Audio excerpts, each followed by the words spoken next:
오늘은 이사야서 39장입니다. 이사야서 39장은 38장에 이어서 우리가 이번 주에 그 내용들을 보도록 하겠는데,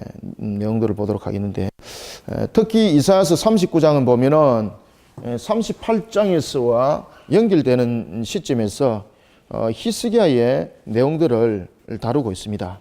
우리는 히스기야 그러면은 참 너무나도 하나님의 신앙 가운데 달려왔던 그런 사람, 종교개혁을 통해서 그가 노뱀 자루를 분지르고 뿐만 아니라 산당을 제거하는 그런 종교개혁을 일으키면서 아수르와 전쟁을 치를 수밖에 없었던 그런 우리 성경의 인물. 그런데 이런 성경의 인물이었던 히스기야도 실수함이 있다는 것입니다. 그것이 39장에 다루는 내용입니다. 특히 이사야서 이제 제39장은 어떤 내용을 다루고 있는가 하면은 바로 이 히스기야의 방심입니다. 우리는 어떤 경우 속에서도 신앙이 방심하다든지 틈을 줘서는 안 됩니다.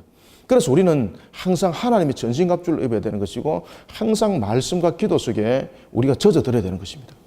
히스기야가 방심할 때에 왜 방심했는가? 오늘 우리가 그 내용을 보겠습니다. 그러면 하나님께서는 이 방심을 통해서 그냥 내버려 뒀는가라는 것을 우리는 볼 때에 그냥 내버려 두지 않습니다. 왜냐하면 이 히스기야의 방심이 무엇과 결국은 연결되는가 하면 세상 권력과 유착을 하게 되는 겁니다.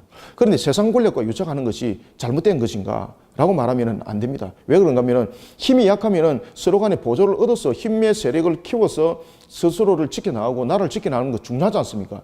그런데 하나님께서는 그것을 왜 거부하도록 만들으셨는가? 왜 그것은 그런 유착을 하지 말도록 하셨는가라는 것은 고대 사회가 가지고 있는 특징이 있다. 고대 사회의 그 권력의 또는 동맹에 대한 유착관계, 동맹관계는 굉장히 중요한 관계를 가지고 있습니다. 그것은 바로 뭔가 하면은 주종관계가 성립되는가 아니면 동급관계가 성립되는가라는 부분에 있어서 전부 다 모든 것이 신과의 결탁관계가 형성되게 되어 있습니다.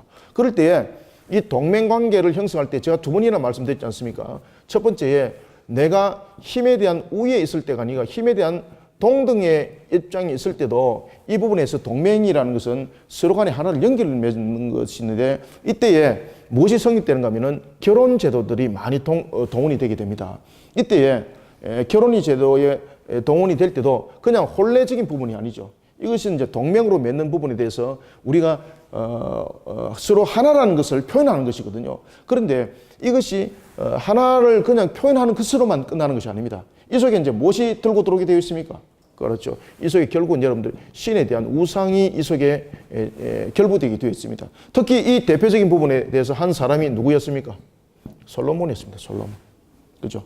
솔로몬이 애국과 여러분 잘 아시는 것처럼 애국과 동맹관계를 맺을 때에 그 여인이 들고 들어온 것이 바로 애국의 신이었지 않습니까? 그리고 그 신에 대한 부분들을 신당을 바로 성전 바로 옆에다가 지어줌으로 인해서 솔로몬이 비롯한 백성들이 그 영적 타락이 마치 자연스럽게 말이죠. 자연스럽게 그것이 일어났던, 그리고 결국은 BC 586년에 나라가 멸망당하는 전초 기지가 그 속에서 세워지게 되는 거죠. 그죠? 그리고 특히 이제 그 부분들에 대해서 우상이 세워지게 되면서 BC 여러분들이 잘 아시는 것처럼 930년에 나라가 남과 북으로 갈라지죠. 그리고 남과 북으로 갈라져서 북이스라엘은 결국은 우상 숭배로 인해서 BC 722년에 멸망당하고 남유다는 586년에 멸망당하는 그런 역사 기록들이 이 속에서 일어났던 겁니다. 그 다음에 두 번째는 힘에 대해서 동등한 입장이 아니라 주종관계에 대한 입장이 세워지게 됩니다. 이 주종관계에 대해서 이 부분들은 세워지게 되면은 결국은 여기다가 이제 공물을 바친다든지 이런 부분들이 일어나게 되는 거죠. 그런데 단순하게 여러분 공물만 바치는 것이 아닙니다. 이 속에는 무엇인가 하면은 바로 그들의 지배를 받는다라는 하나의 신상에 대한 문제들이 이 속에 함께 끌고 들어오게 되는 겁니다. 따라서 하나님께서 동맹을 왜 거부하도록 하셨는가 하면은 첫 번째 이유는 만군의 여호와 하나님만을 의지하라는 것을 그 믿음을 보라는 것이고, 두 번째는 무엇과 관계가 되어 있기 때문입니까? 우상, 신에 대한 문제입니다. 그래서 하나님께서 우상 숭배를 맺고 있는 이방인들과 동맹을 맺지 마라 그랬던 겁니다. 그런데 히스기야가 방심을 하게 됩니다. 오늘 본문을 통해서 히스기야가 왜 방심을 했는지 우리가 한번 보도록 합시다. 그리고 이 방심에 대해서 하나님께서는 어떻게 하셨는가? 그래서 우리가 제39장에 보면은 히스기야의 방심과 히스기야의 지역이 어디였죠?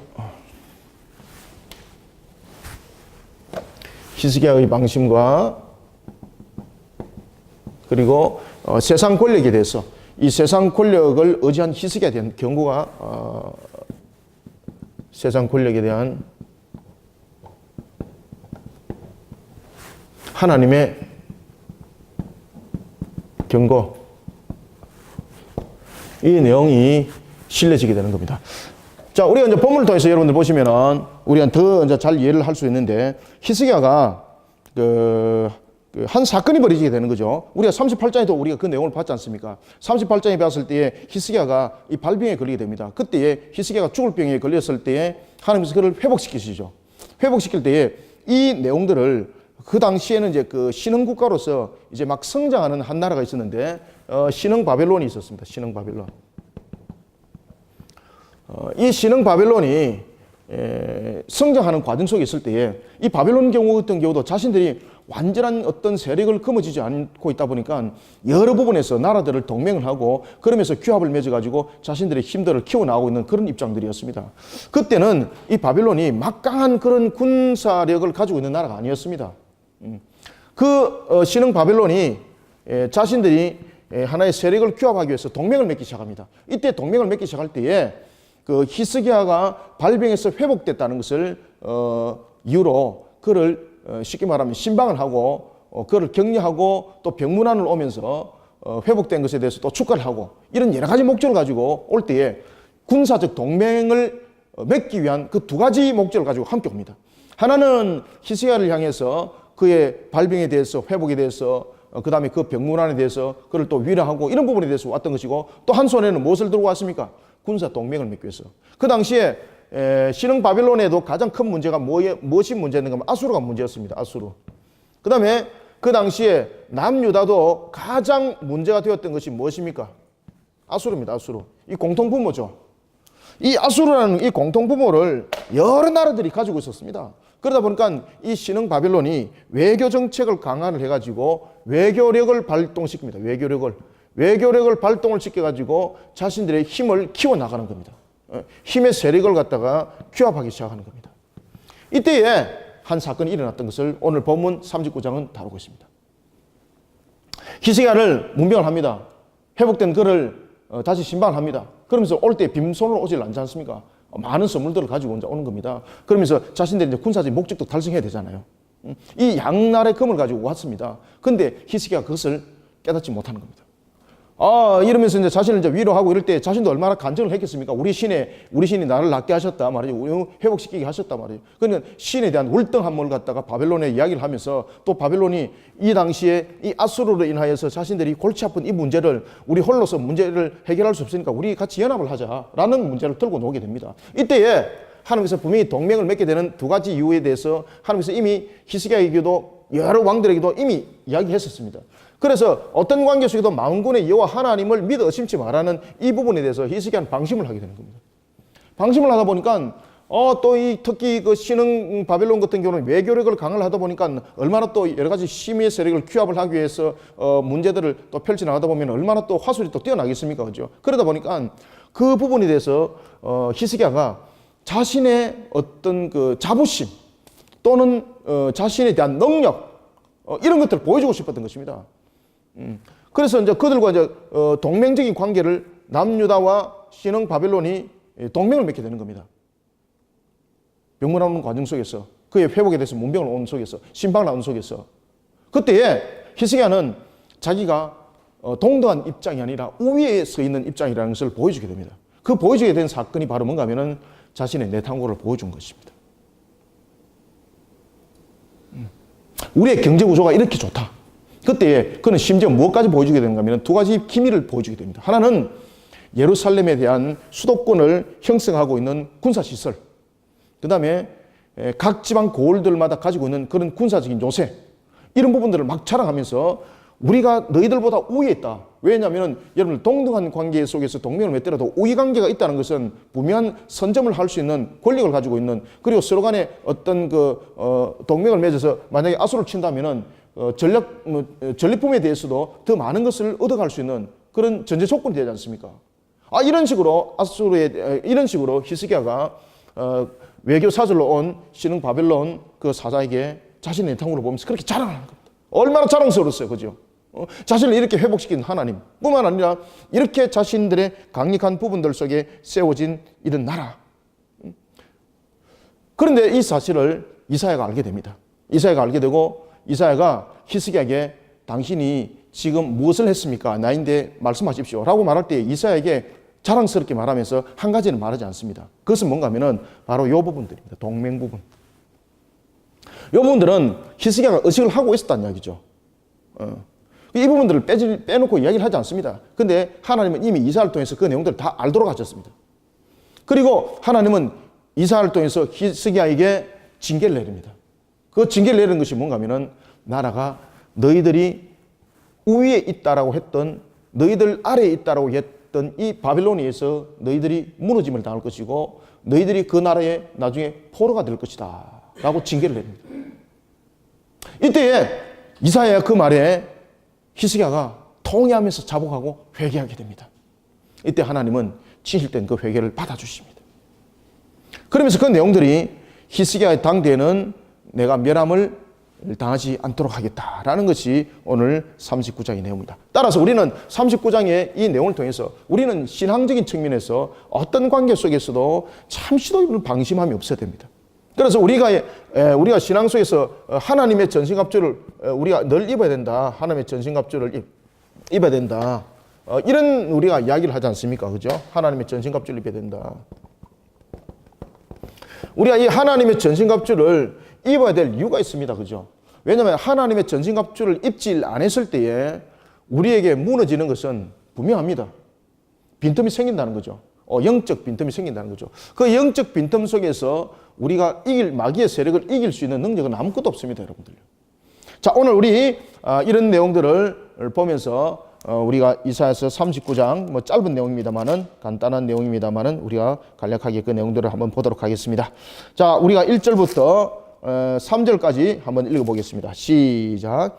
그때에 발라단의 아들 바벨론 왕 모드닥 발라단이 히스기야가 병들었다가 나았다 함을 듣고 히스기야에게 글과 예물을 보낸지라. 히스기야가 사자들로 말미암아 기뻐하여 그들에게 보물 창고 곧 은금과 향료와 보배로운 기름과 모든 무기고에 있는 것을 다 보여주었으니 히스기야가 궁중의 소유와 전 국내의 소유를 보이지 아니한 것이 없는지라.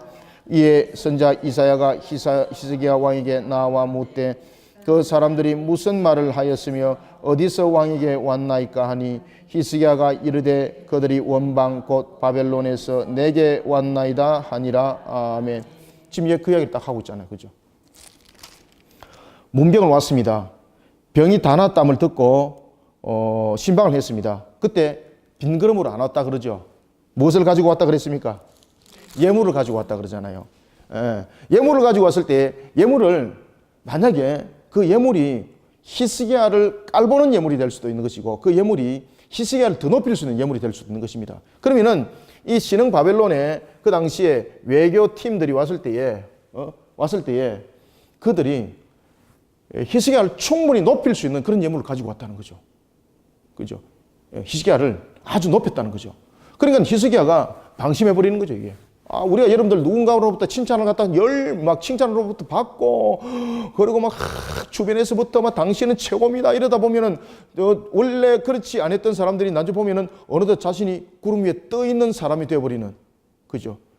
이런 것이 인간의 연약성 속에서 나타나는 겁니다. 그래서 우리에게 너무나도 필요한 것들은 뭔가 하면은, 회개신앙과 그리고 하나님의 전신갑주로서 우리를 무장하지 않으면은 우리는 항상 그런 속에 칭찬 속에 가벼운 칭찬이 나중에 나에게 많은 칭찬이 주어지기를 원하는 그런 하나의 조건이 되어지고 막 이렇게 되는 겁니다. 여러분들 아시겠습니까? 그래서 우리를 만들어가지 않으면 안 됩니다.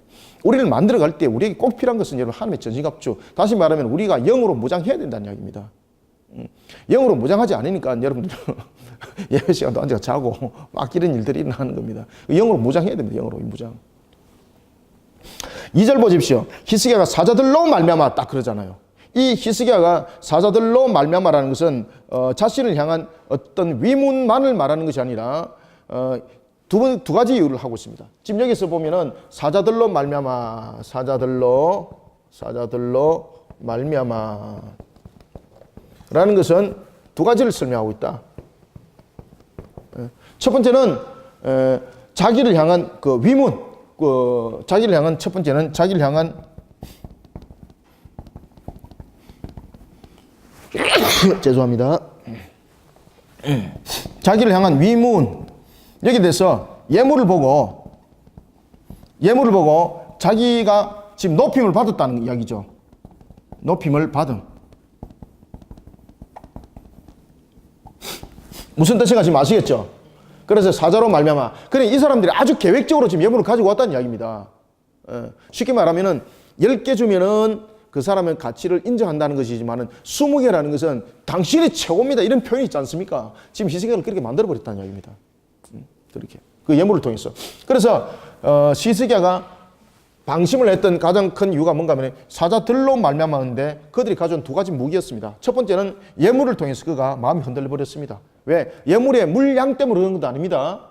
히스기야가 왜 흔들렸다고요? 물량 때문에 그런 것도 아니에요. 와, 이거 내인데 귀한 보석을 갖고 왔거나 이것 때문에 흔들린 것도 아닙니다. 그 예물을 통해서 자신의 가치가 그만큼 높여지고 자신이 그만큼 가치를 인정받는다라는 것을 예물을 통해서 그가 증명이 되었고 검증이 됐기 때문에 얼마나 기뻐요. 그죠? 우리나라에서도 그랬는데 외국에서도 나를 이렇게 인정한다. 아시겠습니까? 우리 하나님께서 나를 이렇게 회복시킨 것을 세상이 알았다는 뜻이 아니겠습니까? 그러니까 여러분들, 이 방심이라는 것은 내 자신을 영으로서 묶어놓지 못하면은 하나님의 말씀의 바탕 위에 근원 속에서 우리를 철저히 묶어놓지 못하면은 우리가 이탈 현상이 나타나는 것이 있는데 그것이 말씀을 떠나는 교마로 나타나기 시작하고 또한 교마로 나타나면 끝나는 거죠. 그런가 하면은 우리 속에 보면은 자신을 하나의 하나님께로 향한다고 말하면서 하나님을 자랑스럽게 말하면서 자신이 그 영광을 받아버리는 이런 문제점들이 그 속에 여러분 생겨나는 것입니다. 그 다음에 두 번째는 무엇으로 그가 기뻤는가 하면은 동맹을 체결합시다. 이것 때문에 기뻤습니다. 동맹을 체결하죠. 동맹 체결.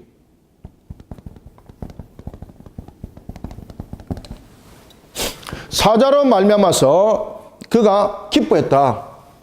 기뻐했다. 두 가지 이유 때문에 기뻤다는 거죠. 그죠? 첫 번째는 자신의 가치가 자신이 외국으로부터 높임을 받았다는 거죠. 얼마나 기뻐요. 그 다음에 두 번째는 동맹을 체결하자. 여러분들, 동맹을 체결할 때 보면은 힘센 나라가 힘약한 나라와 동맹 체결합니까? 아니죠.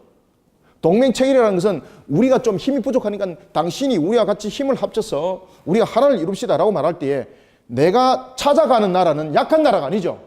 동맹을 체결할 때에 만약에 약한 나라와 동맹 체결한다는 것은 의미상으로도 맞지 않습니다. 그것은 장악을 하면 되는 거예요. 그 동맹을 맺는다는 것은 자신과 동등한 관계 내지는 자신보다도 힘이 뛰어나다 생각했을 때 가서 동맹 맺는 거죠. 그래서 가서 동맹 맺는다는 것은 어떤 측면에서는 내 자신이 높다라는 것을 의미를 주고 있는 겁니다. 자기가 왔잖아요. 동맹을 맺자고. 그래서 기뻤던 거예요.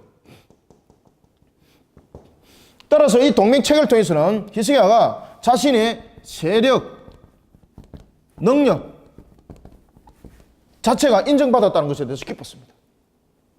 그러면은 사자가 이렇게 예물을 통해서 자신의 높이고 그리고 자신의 능력, 세력에 대해서 인정을 했으면은 자신이 이제 증명을 해줘야 되잖아요. 그죠? 그래서 내통을 열어주는 겁니다. 히스기야가 사자들로 말미암아서 그들에게 보물 창고, 그렇죠? 그들의 보물 창고. 그러니까 너희들이 나를 높일 수밖에 없는 것은 우리가 어떤 나라인지 보라는 거죠. 그래서 히스기야는 그에게 첫 번째 내탕고를 보여주는 거죠. 내탕고. 창고를 보여주는 거죠. 여기서 자신이 가지고 있는 보물을 통해서 무엇을 표현합니까? 경제력. 경제력 부분에 대해서 우리가 이렇게 우리가 강력하다. 그죠? 가난한 거지가 아니라는 거죠. 이렇게 강력하다. 그 다음에 두 번째는 그가 무엇을 보여줍니까? 군사력을 보여줍니다. 군사력. 군사력을 통해서 자신들의 세력이, 자신들의 능력이 얼만큼 뛰어난지를 그랬을 때에 너희들이 동맹을 맺을 때에 우리가 너희들보다 우위에 있다는 것을 너희들은 알아라. 그래서 오늘 본문에 보면은 2절에 보면은 궁중의 소유. 자, 잘 보세요. 2절에 보면은 보물창고 및 은금과 향료와 보배로운 기름과 그 다음에 두 번째, 모든 무기고 다 보여줬다. 이 두 가지 아시겠죠? 자기를 향해서 위문하는 부분에 대해서 우리가 경제적으로 이만큼 우리가 부유하다. 그 다음에 동맹적인 체계의 부분에서 검증해 줘야 되잖아요. 그래서 군사력을 보여주는 거예요. 군사력을 보여줄 때는 제일 먼저 뭡니까? 싸워서 이길 수 있는 무기가 있어야 되는 거지 않습니까? 무기와 병력. 그죠? 무기와 병력. 무기와 병력. 그 다음에 싸울 수 있는 자신들의 어떤 능력. 이런 부분들을 그가 보여주는데 그 보여줌을 통해서 자신을 스스로 자랑 삼는 거죠. 그런데 이 신흥 바벨론은 자신들의 이 외교력이라는 것은 그 힘을 확인하러 온 것이 아니죠. 그죠? 사실은 그 내부를 알았다는 것은 그 내부를 통해서 자신들이 힘이 약할 때는 함께 하지만은 또한 자신들이 스스로 힘이 강했을 때는 언제든지 그 세력들을 무너뜨릴 수 있는 계략을 세울 수 있는 하나의 텃밭이 되는 거죠.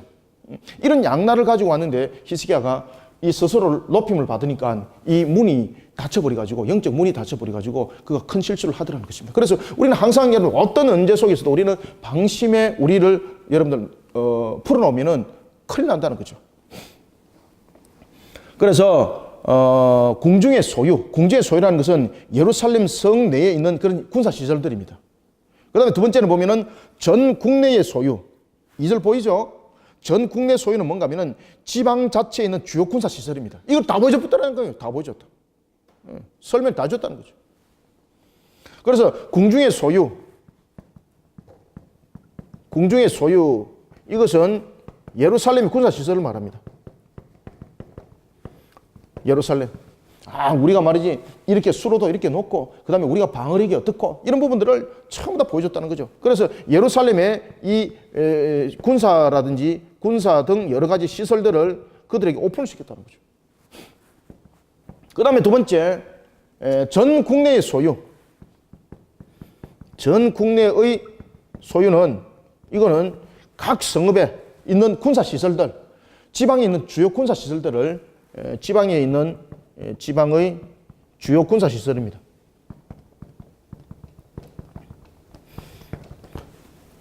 이 주요 군사시설들, 이게 완전 기밀이지 않습니까? 이것을 보여주면서 그 정보를 보여주면서 우리가 이만큼 능력이 있으니 너희들은 우리가 동맹 맺으면은 너희들은 정말로 큰 보물 보따리를 공짜로 너희들은 그 메고 가는 거와 똑같은 거야. 이렇게 말을 했다는 거죠. 얼마나 자랑스러워요. 그죠? 이 얼마나 자랑스러운지 그때에 히스기야가 자신에게 온 이사야에게 이것을 자랑스럽게 말하는 겁니다. 이사야는 하나님으로부터 이 사실을 알게 되고 또한 히스기야를 찾아왔었고 말입니다. 자, 3절 4절 우리가 한번 읽어보겠습니다. 시작. 이에 선지자 이사야가 히스기야 왕에게 나와 묻되 그 사람들이 무슨 말을 하였으며 어디서 왕에게 왔나이까 하니 히스기야가 이르되 그들이 원방 곧 바벨론에서 내게 왔나이다 하니라. 수도. 이 원방은 단어는 왜 썼을까요? 이게 바로 히스기야가 이사야에게 자랑하는 겁니다. 원방이라는 단어를 썼다는 이야기는. 이 원방이라는 단어를 통해서 히스기야가 이사야에게 자신을 자랑하는 겁니다. 이사야에게 자신을 자랑하는 겁니다.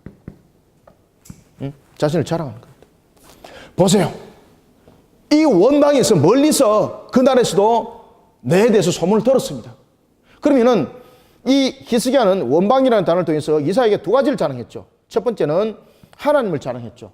그 다음에 두 번째는 자신의 능력을 자랑했죠. 그죠?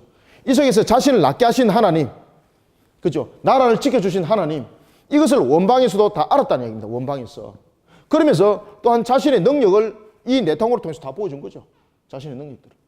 그럼 결국은 이 부분들이 우리에게 무엇을 초래하고 있는가 하면은 자신의 신앙의 방심 속에서 하나님을 자랑했다고 하지만은 결국은 이 속에서 우리를 하여금 하나님을 팔아먹는 자랑이 되었고 자신을 높이는 자랑이 되었고 이런 모습이 됐다는 것을 자신이 모르더라는 겁니다. 그래서 하나님으로부터 징계를 받는 겁니다. 괜하게 거의 말했다고 말이지 정말로 그럴 수가 있어요 라고 말하는데 절대 그렇지 않습니다. 그래서 이 부분들은 결국은 하나님께서 검했던 이 동맹관계를 성립시키는 히스기야 문제는 굉장히 심각한 문제가 되었고 또 하나는 히스기야가 이런 동맹을 맺기까지는 그가 왜 방심하게 됐는가는 결국은 하나님을 자랑하면서 자신이 그 속에 능력으로 등장하게 되는 겁니다. 자, 우리가 4절 또 읽습니다. 시작. 이사야가 이르되 그들이 왕의 궁전에서 무엇을 보았나이까 하니 히스기야가 대답하되 내 궁전에 있는 것을 다 보았나이다. 내 창고에 있는 것으로 보이지 아니한 보물이 하나도 없나이다 하니라. 아멘. 자, 그가 이사야에게 말을 할 때에 두 가지를 다 말 안 하죠. 한 가지만 말했죠. 무엇을 말했습니까? 자신이 창고 안에 있는 것을 보여준 것에 대해서 뭐 문제가 있습니까? 문제가 없잖아요. 그가 지금 여기서 이사야의 그 두 번째 질문이죠.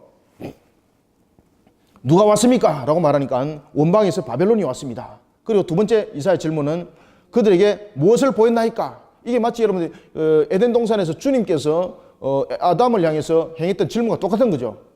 그죠? 그때 아담이 어떻게 합니까? 죄 짓으니까 그걸 알고 숨기잖아. 그죠? 지금 여러분들 이 모습은 히스기야가 자신을 숨기는 겁니다. 지금 뭔가 실수했다는 걸 지금 깨달은 거예요, 지금. 그러면서 이사야에게 한 가지를 말하지 않습니다. 무엇을 말하지 않습니까? 요 동맹을 말하지 않습니다, 동맹. 아시겠습니까? 왜? 이 동맹이 하나님께서 금하셨던 바로 신앙의 문제점들이, 혼합에 대한 신상의 문제점들이, 그러면서 자신의 아버지가 타락했던 문제들이 이 부분들이지 않습니까? 그죠? 자신의 아버지가 아수르와 결탁을 맺었고, 그런 부분에 대해서 결국은 타락했던 문제들은 동맹 속에서 신상을 끌고 들어온 문제잖아요. 아차 싶어서 이 문제를 숨기는 겁니다. 그래서 4절 내용이 바로 그 내용입니다. 내 궁전, 내 창고. 그래서 내 궁전과 내 창고는 이 죄와 불신앙에 대해서 자신이 행위에 대한 정당성을 말하고 있는 겁니다. 내가 왜 이거 보여주면 안 되는가? 그죠? 정당성. 그러면서 자신의 부정당성을 빼버리죠. 그런데 이것을 이사야는 알고 있었습니까? 모르고 있었습니까? 누가 알고 해줬습니까? 하나님이 이미 그것을 다 알게 하셔서 히스기야로 하여금 이사야로 하여금 히스기야를 찾아가도록 했던 겁니다. 그래서 5절과 6절 보십시오. 한번 읽습니다. 시작. 이사야가 히스기야가 이르되 왕은 만군의 여호와의 말씀을 들으소서. 땅 보십시오. 어떤 하나님? 그렇죠. 만군의 여호와 하나님. 만군의 여호와 하나님. 그럼 만군이라는 것은 군사지 않습니까? 그죠? 왜 그러면 하나님께서 이사야를 통해서 만군이라고 이제 이야기하는 건지 아시겠죠? 여러 가지 부분에 대해서 지금 신흥 바벨론과 함께 동맹을 맺었다는 것 이미 알고 있다는 거죠. 따라서 이 신흥 바벨론과 동맹을 맺었다는 것은 결국은 만군의 여호와를 향한 전적 믿음에 대한 신뢰성이 떨어졌다는 이야기죠. 그리고 우상에 대한 결국은 신상에 대한 이 부분들이 혼합적인 종교가 들어올 수 있는 길을 열었다는 거죠. 그래서 만군의 여호와라 딱 이야기를 하는 겁니다. 만군의 여호와가 라고 말하는 겁니다. 만군의 여호와가. 만군의 여호와께서 말씀하십니다. 6절을 읽습니다. 시작. 보라, 날이 이르리니 내 집에 있는 모든 소유와 내 조상들이 오늘까지 쌓아둔 것이 모두 바벨론으로 옮긴 바 되고 남은 것이 없으리라. 여호와의 말이니라. 아멘. 하나님을 신뢰하지 않았다는 거죠. 하나님을 신뢰하지 않았다는 거죠. 그리고 세상을 신뢰했다는 거죠. 그것을 또 기뻤다는 거죠. 그러면서 나중에 이사야를 통해서 그 부분들을 딱 점검하고 들어가니까 딱 숨겨버리죠. 딱 숨겨버리죠. 하나님께서 말씀하십니다. 결국은 아수르와 동맹을 맺었던 그 관계 속에, 바벨론과, 신흥 바벨론과 동맹을 맺었던 그 문제로 인해서 하나님께서 말씀하십니다. 너희들이 동맹 맺었던 이 바벨론에서 너희들은 지배당할 것이다. 네가 그렇게 했던 대로 될 것이다. 무너짐을 당할 것뿐만 아니라 너희들이 그들에게 포로로 잡혀서 간 바가 될 것이다. 딱 그 예언을 하시는 겁니다. 우리가 여러분들 보시면은 이스라엘이 무너질 때 보면은 특히 통일 이스라엘이 무너짐을 당했을 때에 그 가장 핵심적인 길에 섰던 사람이 누굽니까? 솔로몬. 그 다음에 오늘 이제 본문에 이제 등장하는데 보면은 이 히스기야의 이 내용을 통해서 하나님은요, 앞으로 남유다에 일어날 것에 대해서 이제 예언을 해 주시는 겁니다. 지금 히스기야 부분은 히스기야가 이제 그 사실을 알게 되고 즉시 회개를 하게 되는 거죠. 그래서 하나님께서 그래서 용서하시는 거죠. 그런데 왜 히스기야를 통해서 이 말씀을 하시는가 하면은 히스기야 혼자만의 이제 문제가 아니라는 이야기입니다. 그리고 이 부분들의 모습들이 그 당시에 유다 백성 이스라엘에 가지고 있던 그들의 모습이라는 것입니다. 하나님을 향한 전적 그런 신뢰, 믿음이 그들 속에 온전하지 못했다는 거죠. 그래서 너희들은 그 모습으로 인해서 결국은 무너짐을 당할 것이고 너희들이 힘의 세력에 의존했던 그 세력에서 너희들은 침노를 당할 것이다 라고 예언의 말씀을 주시는 겁니다. 자, 우리가 한번 읽어보겠습니다. 6절, 7절, 8절 시작. 보라, 이르리니 네 집에 있는 모든 소유와 내 조상들이 오늘까지 쌓아둔 것이 모두 바벨론으로 옮긴 바 되고 남을 것이 없으리라 여호와의 말이니라. 또 네게서 태어날 자손 중에서 몇이 사로잡혀 바벨론 왕궁의 환관이 되리라 하셨나이다 하니 히스기야가 이사야에게 이르되 당신이 이른 바 여호와의 말씀이 조소이다 하고 또 이르되 내 생전에는 평안과 견고함이 있으리로다 하니라. 아멘. 하나님을 신뢰하지 아니하고 세상을 신뢰했던 부분, 그것을 가지고 기뻐했던 그 부분, 그래서 그를 향한 하나님의 징계가 그에게 들리자 그는 즉시 회개를 하는